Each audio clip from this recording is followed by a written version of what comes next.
Бүгін Рамазан айында біздің ағзамыз қалай жұмыс істейтін жайлы әңгімелейтін боламыз. Рамазан айында сіз үшін дастархан жайылмайды. Сол себепті ағзаңыз бойыңыздағы артық майларды жұмсай бастайды. Бұл денсаулығыңызға тиер пайданың соңғысы емес. Қуатты жүру үшін сізге қаншалықты тамақтану керектігін жақсырақ сезіне бастайсыз. Өйткені тоқтық гормоны лептин төмендей бастайды. Дәл осы лептин гормоны ағзаңызға тамаққа тойғаныңыз жайлы белгі береді. Неғұрлым лептин төмен болса, соғұрлым инфаркт қаупі төмен болады. Рамазанға тек жүрегіңіз емес, миыңыз да қуанады. Физиологиялық тұрғыда біздің өмірімізді миымыздағы 100 миллионнан астам нейрондар басқарады. Рамазан айында сол нейрондар аз-маз демалып қалады. Өйткені ағза мүшелерінен салыстырмалы түрде азырақ белгілер келе бастайды. Нәтижесінде 20-шы күні ойлау, есте сақтау қабілеттеріңіз, тіпті креативіңіз арта түседі.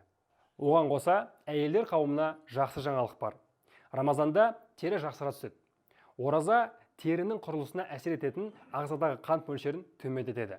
Тері өз бетінше жұмсақ әрі берік бола түседі.